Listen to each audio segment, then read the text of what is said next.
Olá pessoal, Natanael aqui de novo e hoje daremos continuidade à nossa série de vídeos sobre soluções de problemas, falando hoje de conservação de momento linear e colisões. Esses vídeos fazem parte do curso de Física 1 do Instituto de Física da Universidade Federal do Rio de Janeiro e servem de material de apoio para que os alunos melhor compreendam o conteúdo. Faremos hoje um problema do livro do Young Friedman, do capítulo 8, problema 8.77.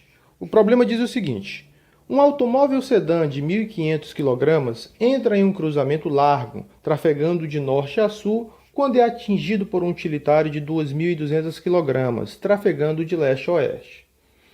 Os dois carros se engavetam em decorrência do impacto e deslizam como se fosse um depois disso.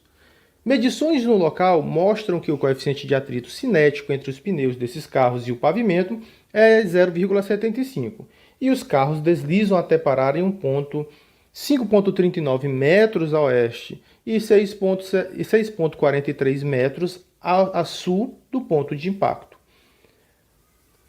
Qual era a velocidade de cada carro imediatamente antes da colisão? Para exemplificar, este problema, eu mostro aqui uma figurinha onde os carros estão aqui desenhados, está aqui o cruzamento, e você você pode entender o que está acontecendo.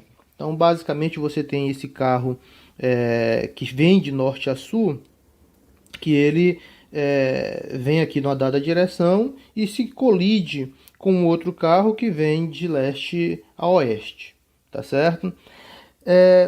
Notem o seguinte, esse problema ele pode ser dividido em duas partes. Uma parte que que ocorre no momento da colisão, onde você sabe que naquele instante você pode conservar momento linear, e uma segunda parte que ocorre depois da colisão, onde os carros vão se arrastar e vão parar nesse ponto aqui, onde ele dá as coordenadas.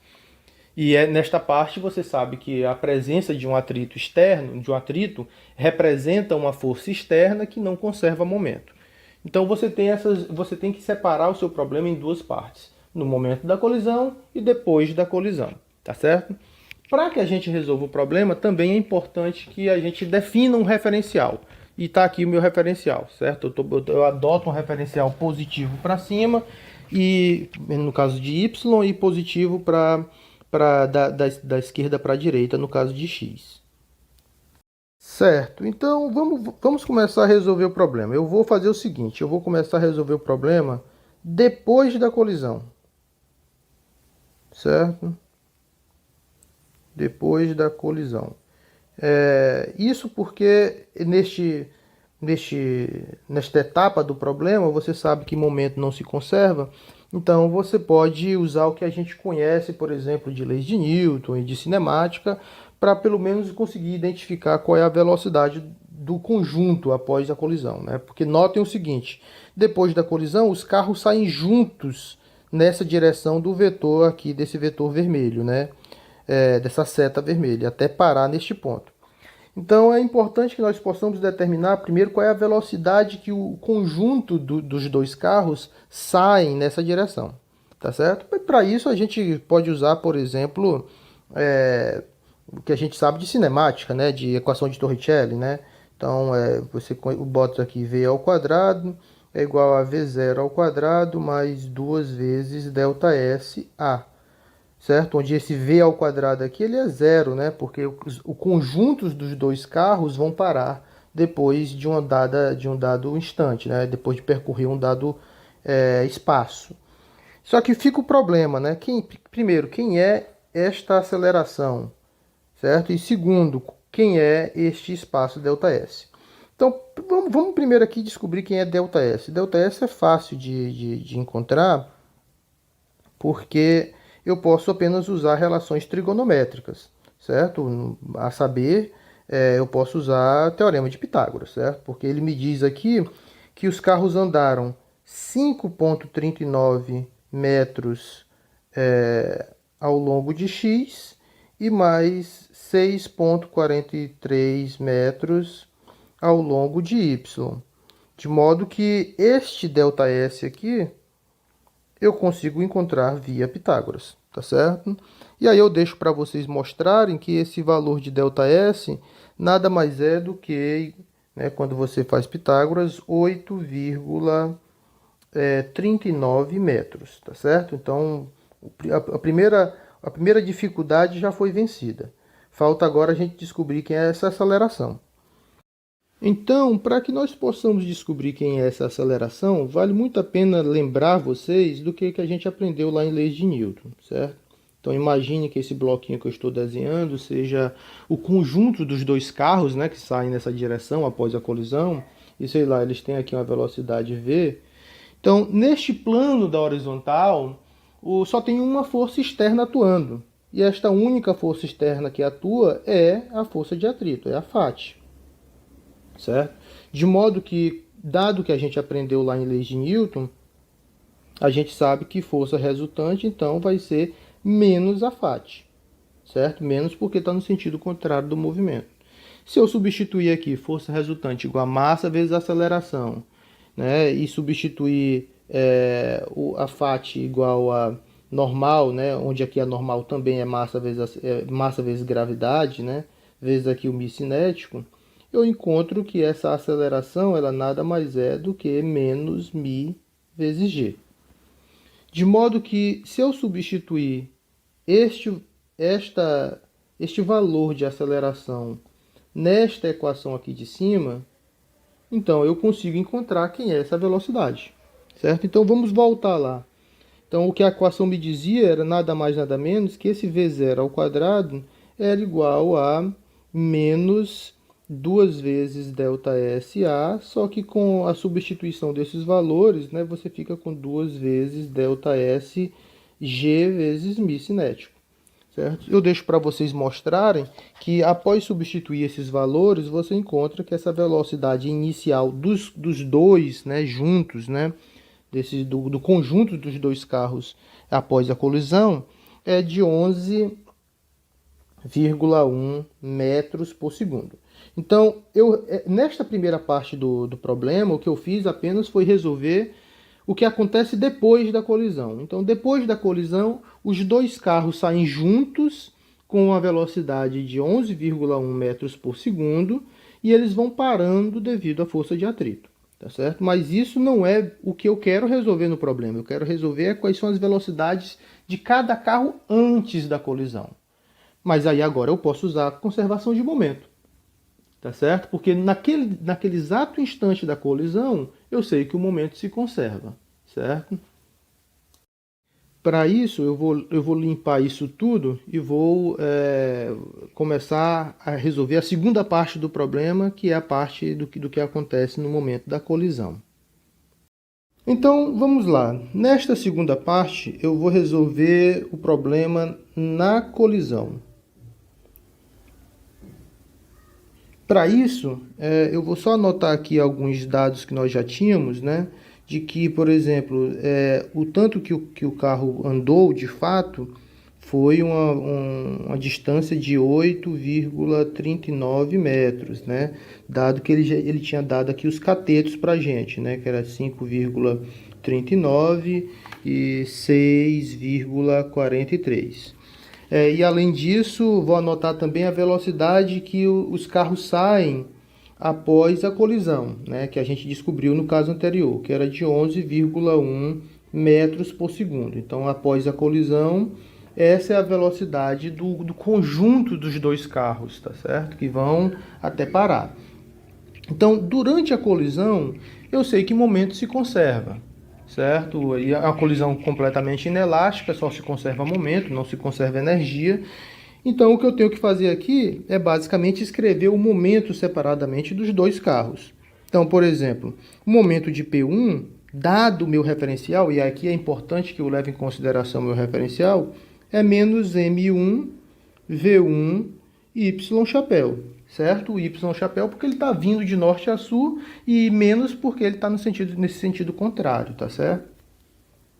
E a mesma coisa para o P2, tá certo? P2 quem é? É menos M2, V2, X chapéu. A mesma história, ele está voltando ao longo de X, dado o meu referencial, por isso menos X chapéu. E eu sei que a soma desses dois, certo? P1 mais P2 me dá o momento total. P1 mais P2 me descreve esse momento total. Notem o seguinte, que esse momento ele vai se conservar antes e depois da colisão, certo? Então eu posso muito bem escrever esta soma como sendo a parte aqui no início, certo? No instante ligeiramente antes da colisão, e eu posso escrever o momento total como sendo mzão, onde mzão é a massa dos dois juntos, vezes vzão, onde é a velocidade que eles adquirem, aqui após a colisão, certo? Ao final da colisão. Só que notem o seguinte, eu posso igualar essas duas grandezas, momento antes e momento depois, tá certo? Porque o momento vai se conservar na colisão.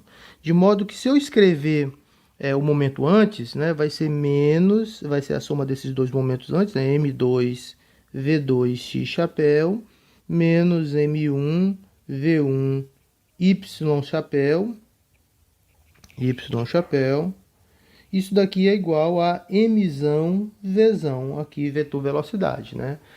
Só que esse vetor velocidade é aquela velocidade depois da colisão, que a gente fez o cálculo antes, né? Que tem uma direção que está mostrada aqui na figura, nesse vetorzinho vermelho. Essa é a direção do vetor velocidade.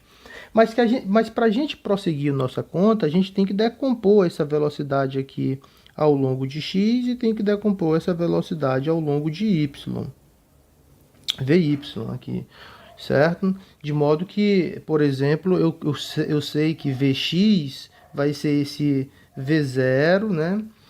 Vai ser esse V vezes um cosseno de um ângulo θ, né? Onde esse θ é esse ângulo aqui. E o Vy vai ser o V vezes o seno desse ângulo θ. Só que a gente conhece quem são esses catetos, tá certo? Então, e conheço inclusive quem é a hipotenusa, de modo que eu consigo calcular quem é seno e quem é cosseno de θ aqui nesse caso.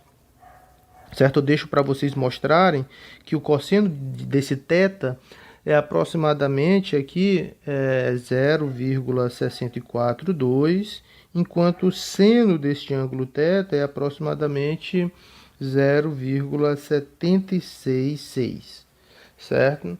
E aí, de modo que se você substituir aquela velocidade de 11,1 metros por segundo e esses dois valores de seno e de cosseno nestas duas equações, vocês vão encontrar que esse Vx, né, essa velocidade, essa componente da velocidade ao longo final, né, ao longo de x, vai ser 7,13, né? Isso aqui é o módulo dela, na verdade. E o Vy é igual a 8,50 metros por segundo. Tá certo? Então, por que eu estou fazendo isso? Porque eu quero escrever agora quem é o lado esquerdo dessa equação, o lado direito dessa equação, quer dizer. Então, vamos continuar nela.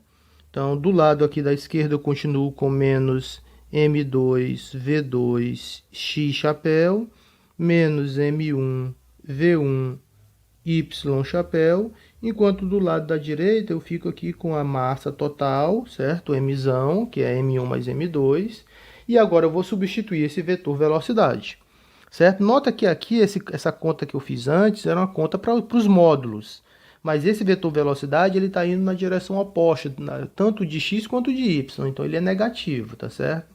Então ele vai ser aqui, quando eu escrever ele, menos 7,13x chapéu, menos 8,5y chapéu. Tá certo? Então agora eu posso igualar componente a componente. Tudo bem? Eu posso igualar x com x, y com y, de modo que eu consigo agora resolver quem é meu problema. Então, por exemplo, se eu igualar aqui a parte do x apenas, eu encontro que M2V2 é igual a 7,13 mzão, certo? Onde mzão é a soma das duas massas, tá certo? Só para lembrar vocês. Então, eu posso aqui isolar quem é V2 e aí eu encontro que esse valor de V2, eu deixo para vocês mostrarem, isso é igual a, aqui o módulo de V2 no caso, né? É igual a 12 metros por segundo, certo? Eu posso fazer exatamente o mesmo procedimento para o caso da segunda componente, da componente do Y, que é a componente que envolve o V1. Então, nesta segunda componente, o que eu encontro é que M1 V1 é igual a M vezes 8,50. Então, quando eu passo aqui o M1 dividindo, eu encontro aqui que o valor e substituo os valores de massa, eu encontro que esse V1 é aproximadamente aqui 21 metros por segundo. Tá certo? De modo que eu consegui resolver o problema levando em consideração apenas conservação de momento nesta segunda parte, né? Ou seja, durante a colisão, e depois da colisão usando o que a gente já conhecia de leis de Newton e de cinemática. Tá certo? Então essas são as duas velocidades, lembrando que isso aqui são os módulos delas, né? Na verdade elas estão indo nas direções opostas do referencial. E eu espero que vocês tenham compreendido o problema. Muito obrigado e até o próximo vídeo.